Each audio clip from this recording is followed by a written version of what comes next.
right, class, settle down, settle down. It is time for finals here at the Umbrella Podcademy. I'm Alex. School's out, and things are looking a little less Umbrella Academy than they did a while ago. I'm Justin. I'm Pete. And we are going to be talking about Umbrella Academy Season 3, Episode 10, Oblivion, the final episode of Season 3. We're finally here. If you haven't checked it out in a while, brief bit of recap. But the world has ended. What is left of the Umbrella and Sparrow Academies has headed through the Buffalo door to the reverse Buffalo room, trying to figure out how to reset the whole universe. By the end of the episode, spoiler, they do. Not only that, they're in a new universe run by Reginald Hargreeves, seemingly, and they all don't have powers, and that's where we leave off on Season 3. Obviously, we're going to talk about all the big events here, but first, as we usually do in these season finales, I would love to get your guys' beat on it, how you felt about Season 3 as a whole, how you felt compared to Season 1, Season 2, all that good stuff. Every season of this show, I think, gets better. They make better use of their time. Everything gets paced up a little bit. It's one of these shows that it's a little woolly. It's a little like, oh, why do they do that? And it seems like they just did it because they wanted to or for fun. There isn't like spent a lot of time in this season in the first half being like, why were their mothers killed? And then we get the Harlan reveal, but there isn't any sort of relationship, like a character change out of that. Like, oh, our mothers were all killed so that we could have these powers. Like, events move forward without sort of a ton of acknowledgement. And it doesn't even bother me. Like, while I was watching this episode, I was like, oh, right, all that mom stuff. we didn't ever really revisit it. That's all to say, this show is super unique. I like the way it's going.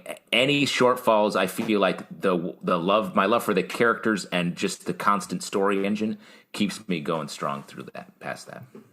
I agree with Justin in the fact that this show is very unique. I mean, I feel like we took some weird, dark turns in this season, which some of them were, a little rough. But I do think that, like, the Klaus and Luther stuff that we get, and especially in this episode, I laughed out loud like crazy.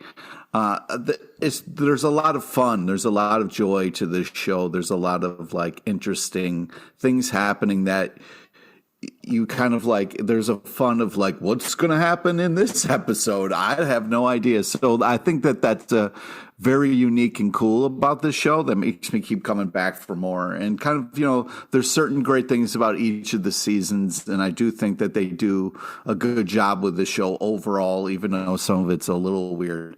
But yeah, it's a fun show. And, it's sad that it's going to be over. Yeah, we'll probably talk about that towards the end of the episode, that big announcement. So, ... Stay tuned there for that little tease.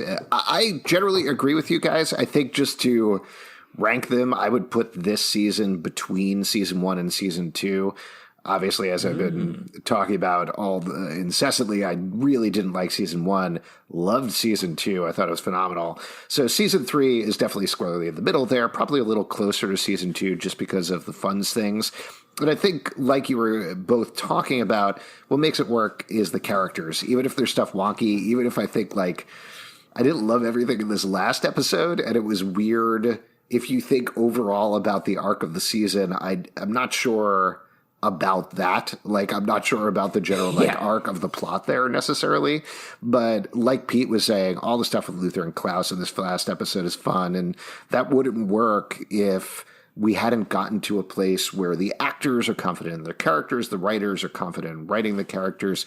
So ultimately, even if I don't love this, I still enjoy watching it, and I'm happy to watch another season that we're going to get. So let's talk about the episode, though, because we do get this showdown in the Hotel Oblivion with a bunch of Guardians. What did you think about everything that happened here? First off, let me say, great question. Thank you for the question. Thank you. Yeah. Well, I think the most important issue we have to discuss is, would you trust haunted hotel sushi? It's interesting because I was actually going to start off with a question about, do you like pineapple on pizza? So you can tell where our heads are at. We're taping this right before We're lunch. hungry. We hungry. I think it's very funny that they're getting that motorized sushi. Well, two things about that. First of all, it's reverse sushi, right? Because it's in the backwards hotel. Yeah, it's the buffalo's butt sushi. Yeah, so it's and then the other it comes thing, out of the buffalo you, butt and drops on the track. And you are not supposed to eat sushi when you're pregnant, so that's a big no-no for Lila, who's chowing down on that. There's always a parent who's always got to be like, you're not supposed to do that. I'm not a parent. I was about to say paleontologist, but that's not who takes care of a baby. Who takes care of a baby? You mean, I think you mean parent. No. You mean pediatrician? Pediatrician. That's hilarious. Oh, my God. Also, pediatricians don't take care of a baby full time. It's only when they're sick. And then you bring them to the pediatrician. Right. Also, probably actually mean like a gynecologist, because that's the person who's going to deal with it beforehand. So lots of things wrong here.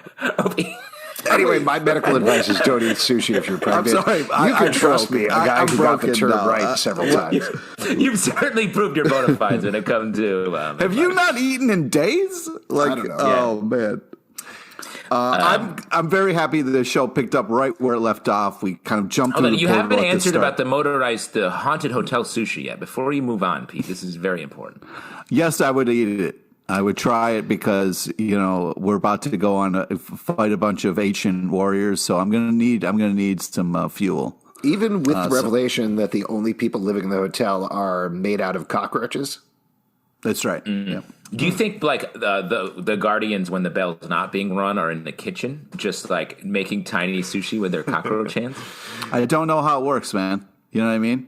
But if there's sushi, I'm going to stop. I'm going to check. I'm going to see. You guys have seen the movie Ratatouille, right? Originally, it was Cockroachatouille, and it was a cockroach who was manipulating his hair and making him cook, and then based on the cockroach quit, and they couldn't. They had to get around. Based on Pixar's ability to make sequels, it feels like they will make a Ratatouille sequel where a cockroach is driving the rat and has been the whole time. Oh man, wow! Who's driving the human? Classic Inception. To answer the second question, I have eaten pineapple on my pizza. You know what I mean? I feel like there's a time and place for it. It's not all the time, but sometimes you get real hungry. When you're high, you're literally saying when you're high.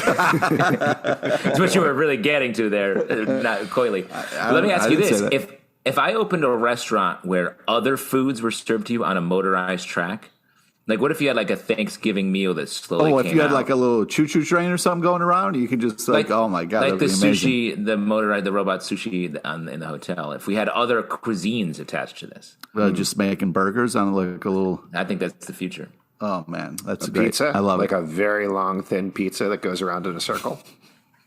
Yeah, and everybody touches Seems it. complicated. Yeah, covered in pineapple. There you go. I like pineapple on pizza. To answer the question that I think you guys were all waiting for, I think it's really good. The weird thing that I'll throw in there, my wife and I sometimes like to order pineapple and onion pizza, which is come on, man, surprisingly good. That's chaotic behavior. That's fully chaotic behavior. You guys need to talk to somebody. I hope you guys are all right. Yeah, we're doing great. We're seeing a paleontologist, and things are going very smoothly.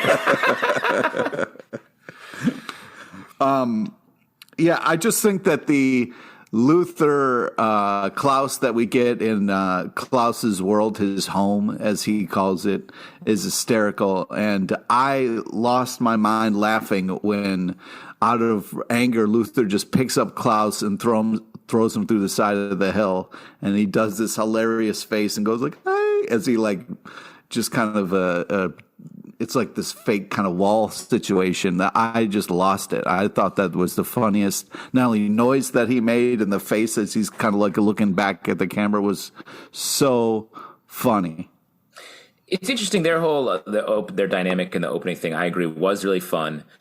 They briefly touch on this idea that you can visit a bunch of different heavens, individual people's heavens, and then we never touched that again, which I thought was Of course somebody's heaven is going to be a bouncy castle. You out of your mind? That sounds so much fun. As soon as that landed, I was like, oh, there's Pete's heaven. Nice. But I also really like the beginning where Luther's having sort of the biggest possible conversation about the nature of reality. And Klaus is having literally the smallest, dumbest conversation about if pineapple's valid on pizza. Yeah. I also really love this. And just to talk about Luther's stuff as a whole, I think getting to the point that you're making, Justin, about the heaven thing, there's a lot going on here with Luther in this episode. Broad strokes, I loved the more purposeful, driven, focused Luther that we get here. He's both focused on Klaus getting him out of heaven, and then ultimately when he makes his big move, when he sort of comes back to life very briefly, the speech that he gives to Sloane is absolutely beautiful. I love him getting a normal body in the new world that we're taken to on the end. So those are all great things, but there's a certain amount of frustration with me. I don't want Luther to be dead because I love Luther, but seeing the sacrifice at the end of the last episode, being heartbroken about it, and then immediately coming back to, oh wait, he's alive, and then watching him die again, and then watching him come back to life again, it was a bit too many swerves for me. I think if you nail that emotional moment with a character like that, I want you to make a choice and I want you to stick with it and stay in it. I don't want to feel that heartache, but if you're going to effectively make me feel it, stop taking it away. No, but wait, because in a show where you have Klaus who dies all the time, so death isn't a final thing like it is for us. To have him and Luther kind of be in this vulnerable place for a little bit and trying to connect was, I think, such a hilarious, fun moment that, yes, I understand what you're saying with the swerving back and forth and like, okay, or whatever, but in a show that can have these creative, hilarious, ridiculous moments and have this emotional roller coaster. When Luther came back and saved the day and said that amazing line of like, don't touch my wife, like I clutched my pearls. Like it was such a unbelievable moment that, yes, it was only for a little bit. And this fading was just so brutal again, where it's like you keep getting stabbed in the same place or something. But it was just so much. Yeah, that's the thing. When you're being attacked like in an alleyway and somebody's trying to rob you and they stab you, you're like, yo, stop stabbing me in the same place, man. Find some new holes. Yeah, I want new holes. Not that same old hole. I want new holes.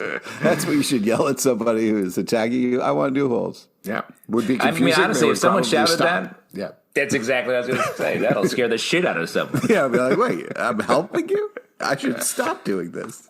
I mean, I agree with you. That was like really emotionally effective. Caught me way out of. I did not see the him fading coming. Oh my god!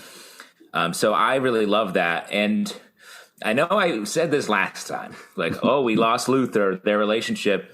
Oh no, that moment felt like sort of a. I'll love you forever, but we're not going to see each other again. I mean, if we're going to talk about speculation, I feel like next season has to be Luther looking for Sloane. Like there's an implication that's very much jumping ahead, but with the after credit scene of Business Ben on the subway, I think the implication there is all of these people exist in this new reality in some sense. So I think we are going to have a Sloane. She's just probably living a different life. And then the question is, can Luther find her and get back to her again? And I do believe the answer is yes. I thought that was our Ben, the old Ben who died in the... Not the Ben that we had. No, so that was and maybe I'm wrong about this. I haven't actually read anything back, and I'm sure there's been enough time now that we probably could establish exactly what it was. I even talked to Steve Blackman, the showrunner, about it, and I still was a little bit confused, but that was the subway from the very beginning of the season where Ben's parents gave birth to him on the day when all of the Umbrella and Sparrow Academy children were birthed. So that is in some fashion a Ben that exists in this new world who is there in addition to the Ben who has wandered out of the door, is the way that I understand it. So there's two Bens in this world now. So, and that makes me think that Hargreeves' plan was to kill them, the Umbrellas and Sparrows who were there in the ship getting their particles sucked out of them, because he knew there were going to be other ones there that maybe could have powers, could be more under Hargreeves' control. Well, we're jumping way to the end here with the. But I think the point of it is there's to talk about what I think Luther will be chasing Sloane this next season. The now shrunken down non-gorilla top Luther, which I thought was like, look at that tiny dude. I was like, he's definitely like two of me, but he still looks tiny. He looks so small. I was like, I don't. It's so weird to see him normal size. He looked like pre-serum Captain America. Exactly. But he's still, to your point, Tom Uber is ripped. He's big. No, I believe me. Yeah, I know. I thought like, shrimp. And I was Pete like, knows Pete you love that me. rom-com he's in, right? Yeah. It's weird to see him normal size, though. Oh, is he also monkey-bodied in the rom-com? No. Yeah. Oh, no. okay. I would have loved it. No explanation. The whole The name movie, of the movie, just to establish for everybody, is Monkey Body, Human Heart. And it stars Tom Hooper and Julia Roberts, and it's on Netflix right now. Oh, my God. Yeah. So Monkey Body, Human Heart. Monkey Body, Human Heart. Yeah, the theme song is beautiful. It's so touching. Beautiful. If we could go back, though. No, one last thing, though. No. Okay, we can save it for the end. All right, I have because more speculation. the Klaus in his home world, they're doing this really funny bit where they're like, Dad's an alien, and Klaus is like, no, he's British. You know what I mean? Like, it's just the back and forth is just so magical with Klaus. I mean, the guy is an absolute joke machine. So sorry, when you said you wanted to go back, it was not forward for the point we talked about. It's sticking that one scene at the very beginning. That I got to talk about about this until I'm done, and then we can move on. There's a lot of Preach. really hilarious moments here, and it's just I could have seen them in different heavens for a long time, especially the back and forth that they were given. Those two together are just they're so much fun. By the way, just to mention for anybody who hasn't watched the episode in a while, there is this first scene of Luther and Klaus.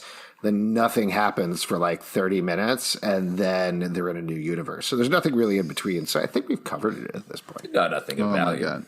Yeah. The most important part is Klaus said this one funny thing. Right? Is that what A couple funny things. Yeah. Nice. Let's talk about the meaty middle as they go to this Hotel Oblivion and try to figure out what's going on with the Seven Bells. I loved the character interaction here and did not like everything around it. I'll just throw that out. What are you talking about? Interesting. What do you mean by that? Mainly because I felt like it didn't come together into anything. Like the fights were good, but why were the Guardians there? Why they had this whole very specific shots. Hold on. I let you talk about Klaus's line for, I want to say, 45 I know, minutes. but you're talking all this nonsense, and I have things to add that might change your mind. Oh, no, I doubt it. I doubt it. That's only based on experience, though. Like literally every other one of these we've done. Years of experience. So there's this whole thing that they keep pointing out where, first of all, Hargreeves sends them to the 3 different floors. They go to the 3 different floors. Each floor has a guardian. And when they walk through the doors, they're separated. And you see the numbers correspond with their numbers in the Umbrella or Sparrow Academy. So I was like, okay, this whole hotel ties in some way. And then they're like, well, we got rid of the Guardians. Let's go down. Oh, these signals are on the floor. Let's just kind of stand there. And none of the Guardian stuff seemed important at all. Plus the fact that the Guardians were wearing the sigil that they were looking for on their backs, and nobody pointed that out. Ultimately, I was like, there it is. Yeah, I was like, yeah, we found it. The whole chunk in the middle, all of the action there seemed to not tie into anything that happened at the end one little bit. Add in the fact that Hargreeves uses the machine to suck the particles, like you said, out of everybody. Then Allison kills him and then activates the machine. Yeah. Well, there's only one button left. She just hits the big blinking button. No, that's it's not my that problem. hard. My problem is she's like, I'm going to stop this and go. Which, again, Well, she didn't want to stop it. She made a deal with Hargreeves. Then why did she kill Hargreaves? Because she's had to in front of the group. Wait, we got back up the truck. First of all, the reveal that the reason that this asshole father has numbered them and kept them at a distance is because he knows every floor of the Oblivion has a bad guy that he needs to defeat. Therefore, he has to place all of his children on different floors. That's why they're all numbered. I thought that was such a fun moment that all came together. Like, this has been his master plan the whole time. I need this many people to be on this many floors, so all the Guardians are distracted. So when I ring the bell, nobody's going to cut my fingers off. And it is cool. That's why, like, naming your kids out of convenience is awesome. Like, the fact that he was like, you're 1, 2, that way I don't have to remember the floors. Yeah, exactly. I just got to match them. You go here, I go there. Oh, I forgot my thing. You go to 5. You know what I mean? Like, hilariously fucked up, but fit in so nice. I thought it was like a big oh shit moment. And then the fact that he was just kind of like minority reporting it, just being like, oh, I've never seen this before. But what I did like about the floor part was it finally made sense, the tattoo and ripping off somebody's skin and then carrying it with them for so long to make the thing like, oh, I have to be a kind of above the problem looking down at it, and it's a different perspective that everything lines up. And I like the fact that, again, you got to have them all numbered so they fit on the board, so then the machine can work and can power the new reality by taking, you know, their kind of reality away. I thought was such a crazy, amazing thing that they don't have powers now in this new world. But, you know, at least Greaves is like, I'm in one giant tower. I don't know if he runs the whole world, but he has a nice building. He's got a very nice view, it seems like. But it's interesting that Allison and Greaves wanted the same thing. And they'll do anything to get their old lives back with their old partner. And to kind of see that was kind of a crazy twist of, I thought, and also entertainment of giant ancient warriors having to fight against these guys. I didn't think it was boring. I thought it was a lot of fun and a lot of things coming together at once. Yeah, Alex was just saying it didn't resolve until anything. I just want to say that's why I named my kids plain spaghetti and turkey burger, because that's what they like to eat. So that eliminates a decision I have to make on a daily basis. And if you could just take one of those away, you feel lighter, you know? Exactly. What one decision. Are you suggesting? You take one decision away. He doesn't mean take one of my kids away. I hope. You didn't. Are you? No, we're on the same page. I did promise Pete my firstborn if he let me read for those beans. An issue. Yeah, those beans, magic beans he gave me. Pete beans. I'm sort of in the middle between you two. Like, I agree, the interpersonal squabbling that happened in this episode, I thought it would amount to more, with the exception of the Diego and Lila stuff, which I thought was really great. And I just love their coupling, their relationship. They walk out of this season in like the hot seat, the prime position of like, our lives worked out here, gang. And that's cool. And I think what you were saying, Alex, about Allison, I think Hargreeves was actually honoring their deal. That's why he was like, I'm going to kill all these other ones, but you get to stay because you helped me. And then when he didn't know what to do. And then I think she makes the turn. I did say I would help him. I can't let you kill these people. So she kills him in the moment. And then she sees that button flash and is like, you know what? I can still get my deal. I can still get my, yeah. I'll do it anyway now that it seems like they're fine and I did my good deed. So she's very calculating, but I think she is reacting in the moment there. But I agree with you. It felt too convenient. I would have liked a moment of her, even like a flashback or something, before she presses the button, to show like that she's deciding that now and that it's not just a series of plot devices that get us to the next thing. Yeah.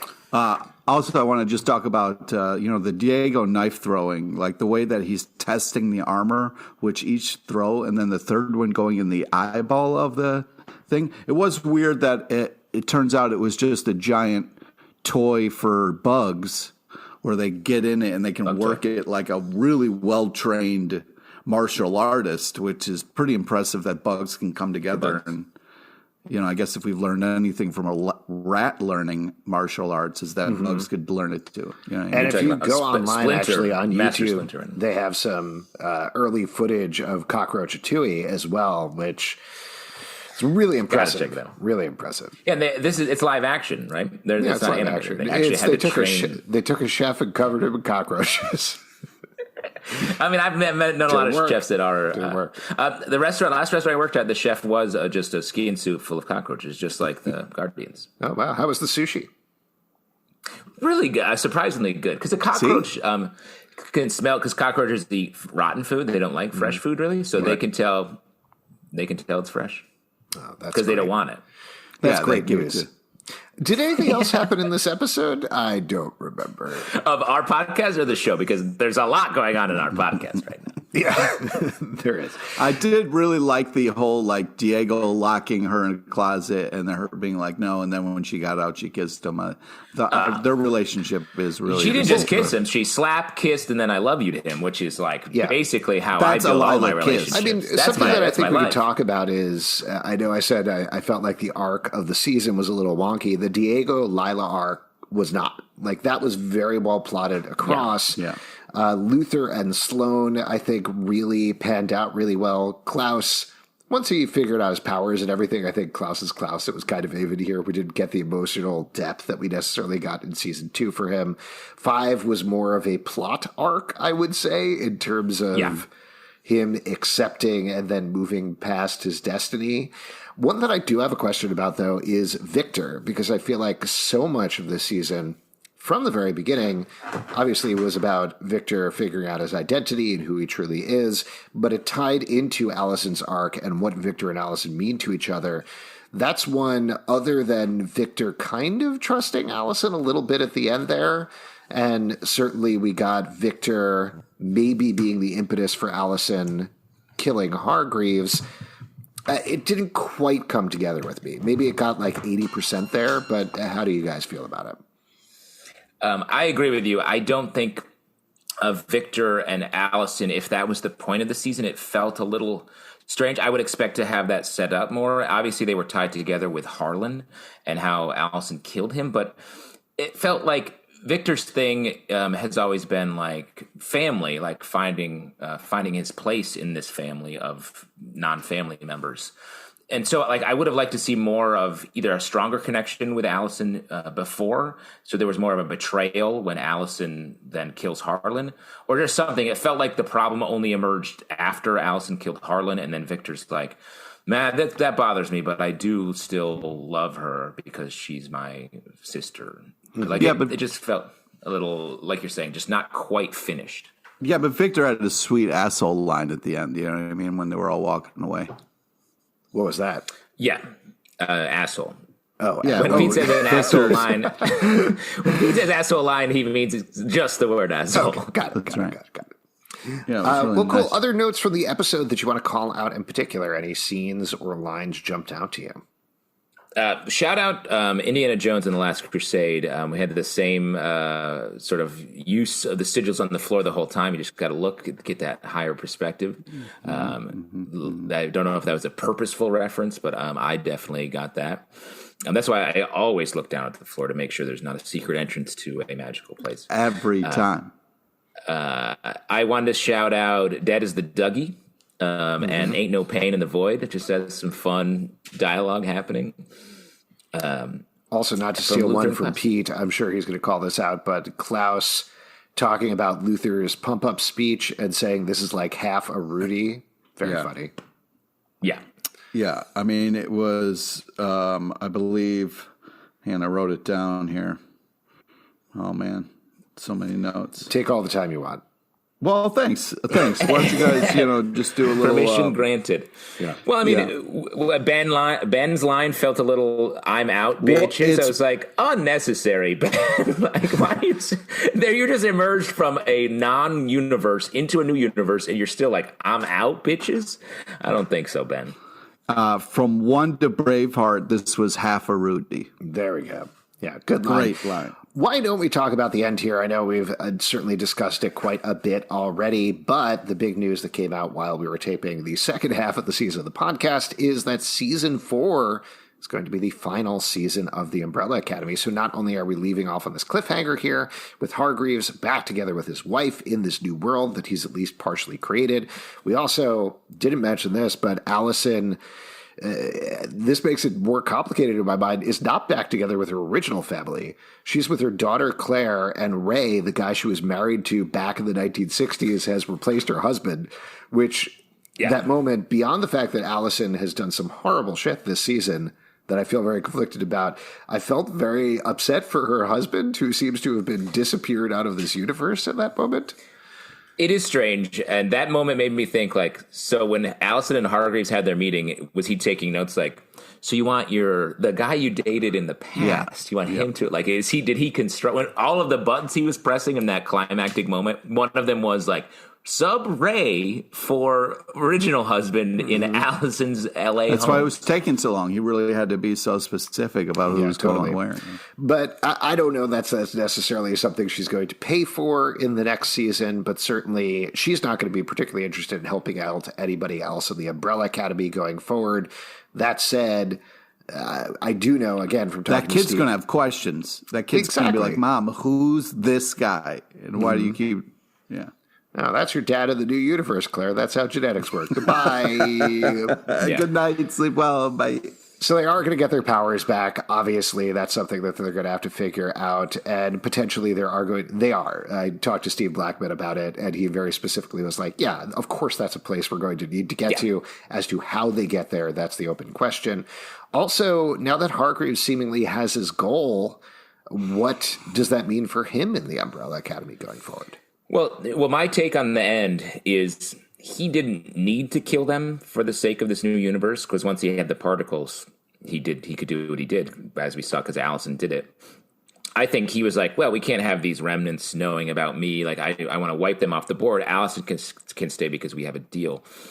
So I think going forward, I think this Umbrella Academy are sort of like remnants of a dead world. If there are doppelgangers in this world, I think they're going to have to meet and confront them. Maybe there'll be some sort of fighting of themselves, which could be a cool way to explore all their character sort of journeys. And maybe that's how they get their powers back. They have to take them from the other version of themselves. Could be a cool way to do it. But I think for Hargreaves, I think he is now the main supervillain. He's the one they have to probably destroy. He's in the tower with H.E. Hargreaves Enterprises, potentially. Or Hargreaves Easter. Maybe Easter is really big in this universe. Just we really don't know. wants people to know his pronouns. You know what I mean? Very well could be. He is. If he's done with them, then he has no reason to screw around with them, and he seems to hate them. So, well, I think he's won. He's at his he's at his place where he's going to live. Now. Yeah, he's based. I mean, I think you just from that point you just wake up every day and you look at all the people beneath you and you laugh. I think you do that every day. You know, I that's do that, why but you I have buy a much that smaller. house. I have a much smaller tower, so I'm just laughing at my neighbor. Okay. I feel like he's not done. Like, he got killed before he finalized whatever this was, so I feel like there's still something he has to do. There's questions about why he did this to begin with. How did he find out about the Hotel Oblivion? And then beyond that, one of the biggest things I think that's out there is they introduced the idea of the creators of the universe set up this machine room to reboot the universe. So how does that play into things potentially going forward as well? Particularly as you're going into a last season, having the Umbrella Academy fight God, that's a pretty big place to go. Wow. Well, and I think like perhaps it folds back to the alien thing, and like maybe his species is somehow connected to the creation of the universe, and there's that aspect of it. I would feel like that's the way they're going to go. I think if his end goal, if he accomplished his goal to be happy in a universe that he got to rewrite with his wife, that feels like an end point for him. It's just this slightly problematic thing that the Umbrella Academy survived and they know his secret and can destroy him. So it's maybe about squishing them like some sort of bug that you wouldn't want driving your chef. Can't think of anything in particular. Why don't we talk? Oh, go ahead, Pete. What were you going to say? I just it made it sound like, Alex, you think he's just going to abuse this restart machine. Like he's going to wake up and if he spills something on his shirt, he's going to be like, "Fuck it, restart the universe." You know what I mean? Suck a couple people dry. He's got to take out the universe, blow into the end of it, and then slide it back in and push the power button. Why don't we talk about who had top marks this episode and this season? Pete, you want to go first? Oh, well, I'm sorry then. I'm going to take it away from you, Alex. It's Klaus and Klaus. This episode, the noise he made when he got thrown through the side of the hill was just so hilarious. it wins everything. But yeah, he is just such a not only an amazing actor, but so fun to watch and see his character kind of like bouncing through the universe is so much fun. So more of that, please. I'm going to give it up for this episode and the season to just love. I think. Wow. The Luther Sloan relationship. This guy? I really love that. Sorry, I'm so high. I'm eating pineapple pizza right after. I love the Luther Sloan relationship. Luther is a character I feel like he was really beautiful, really blossomed over the course of this last season and a half. And then Diego and Lila, like I have just one of my favorite parts of this season has been them like really coming together. I think we're going to see them have this baby in the next season. That'll be wild. Diego, someone who has been always bad at superheroes, like truly absolutely ineffective for the last like 2 seasons. The only thing he did was get in that fight in that bar with Allison was when he was really a badass. Otherwise, he's throwing knives at stuff people just swat him away. Lila's such a badass. Curious to see if he actually gets back to doing any fighting. Yeah, Pete, I'm surprised you didn't go for the concierge from the hotel, who was a clear standout of the season that everybody loved and really propelled a lot of the action forward. But since you guys have taken those other ones, I'm going to throw it out to Victor. Obviously, this was early in the season, but Victor's whole coming out story I thought was really well handled and could have gone terribly wrong in the wrong hands. But just Victor throughout the season was this more confident, calmer Victor than we've seen in previous seasons, and I just really liked how that played out. It was always nice to see Elliot Page come on screen, command the screen, and though there wasn't necessarily the same level of emotional arc that we got with Sissy in season 2, it still was very confident, and it was very forward-thinking, and I really enjoyed it quite a bit. Justin, it looked like you were going to say something about that. I was going to say, and I think Victor is the best superhero on the show. Like, if this is a superhero show at its core, which it sort of is, Victor is the one who has emerged from being the villain, the great villain of the first season, to like being by far the most useful. Him and Lila together. Yeah. I'm like, that team up was badass. Love that. And when they crushed the Kugel Blitz, like I was like, this is what's up. Absolutely. And that is it for season 3 of Umbrella Academy. If you'd like to support this podcast and all the podcasts we do, patreon.com/Comic Book Club. Also, we do a live show every Tuesday night at 7 p.m. to Crowdcast and YouTube. Come hang out. We would love to chat with you about Umbrella Academy. Apple, Spotify, Stitcher, or the app of your choice to subscribe, listen, and follow the show. At Podcademy on Twitter, Instagram, and Facebook. comicbookclublive.com for this podcast and many more. Until next year, have a good summer, students. Bye. Yeah, this teacher hasn't taught me anything in 3 years in this classroom. I gotta graduate. I'm actually being cockroach-atued.